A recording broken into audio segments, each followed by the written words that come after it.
Hi friends, இன்றைக்கி நம்ம என்ன வீடியோ பார்க்க போகிறோன்னா ½ kg சிக்கனை வச்சு சிக்கன் சிந்தாமணி தான் செய்ய போகிறோம். அதுக்கு தேவையான பொருள் பார்க்கலாம் வாங்க. ½ kg சிக்கன் எடுத்திருக்கேன், 10 பல்லு பூண்டு உரித்து வச்சுருக்கேன், காஞ்ச மிளகா 15 எடுத்திருக்கேன், விதை எடுத்துகிட்டு சேர்த்துக்கோங்க. கருவேப்பில்லை 3 கொத்து சேர்த்துருக்கேன், 1 கப்பு சின்ன வெங்காயம் சேர்த்துருக்கேன். இப்போ தேவையான அளவு நல்லெண்ணெய் தான் நான் சேர்த்துக்க போகிறேன். இப்போ எண்ணெய் நல்லா சூடாயிடுச்சு, இது கூடவே பூண்டு சேர்த்துக்கிறேன். சிக்கன் சிந்தாமணி பிராய்லர் கோழி, நாட்டுக்கோழி, எந்த கோழியில் வேணாலும் செய்யலாம், ரொம்ப டேஸ்ட்டாக இருக்கும். இப்போ இது கூடவே காஞ்ச மிளகா சேர்த்துக்கிறேன்.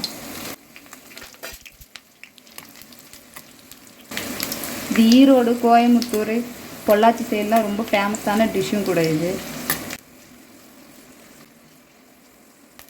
மிளகா பூண்டெல்லாம் போட்டு வதங்கும் போது ரொம்ப வெடிக்கும் எண்ணெயிலேயே, கொஞ்சம் பார்த்தே செய்யுங்க, ரொம்பவும் கருக விட்டுறாதீங்க. இப்போ இது கூடவே சின்ன வெங்காயம் சேர்த்துக்கிறேன்.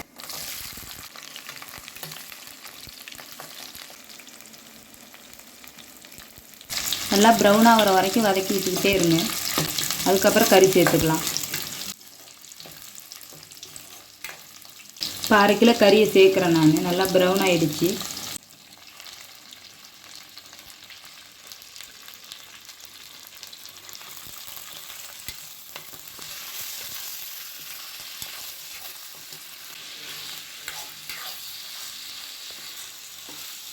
என்னடா இவ்வளோ காஞ்ச மிளகாய் சேர்த்துருக்குறாங்களே, காரமாக இருக்காதான்னு நினைப்பீங்க நீங்கள்.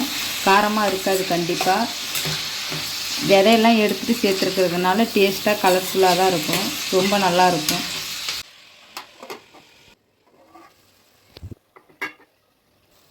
இந்த கறிக்கு தேவையான அளவு உப்பு சேர்த்துக்கிறேன். கூடவே 3 கொத்து கருவேப்பிலை சேர்த்துக்கிறேன். இப்போ 1/4 ஸ்பூன் மஞ்சள்தூள் சேர்த்துக்கிறேன்.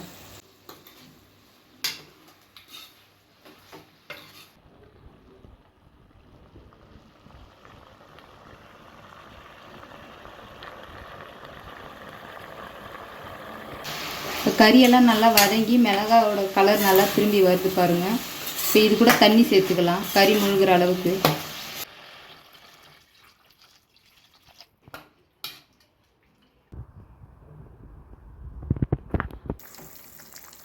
நம்ம மசாலா எதுவுமே சேர்க்கவே இல்லை, ஆனாலும் எந்த கலருக்கு இருக்குது பாருங்கள். தண்ணியிலே நல்லா மிளகாய் வெந்து கரையும். சிக்கன் சிந்தாமணி எந்த ரைஸ்க்கு வேணாலும் தொட்டு சாப்பிட்லாம். தயிர் சாதம், லெமன் ரைஸ், எந்த ரைஸ்க்கு வச்சு சாப்பிட்டாலும் ரொம்ப நல்லாயிருக்கும்.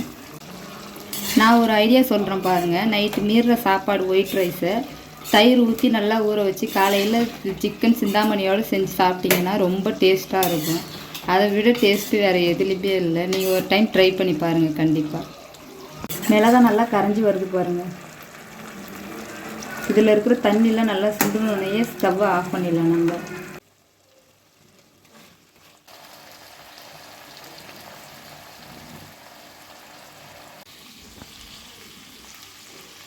கிராமத்து ஸ்டைலில் சிக்கன் சிந்தாமணி ரெடி ஆயிடுச்சு.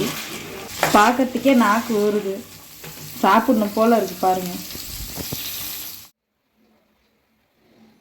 ரொம்ப டேஸ்டியான சிக்கன் சிந்தாமணி ரெடி ஆகிடுச்சு. நீங்களும் இதே மாதிரி வீட்டில் ட்ரை பண்ணி பார்த்துட்டு கமெண்ட் பாக்ஸில் கமெண்ட் பண்ணுங்கள். இந்த வீடியோ பிடிச்சிருந்தால் லைக் பண்ணுங்கள், ஷேர் பண்ணுங்கள், சப்ஸ்கிரைப் பண்ணிடுங்க.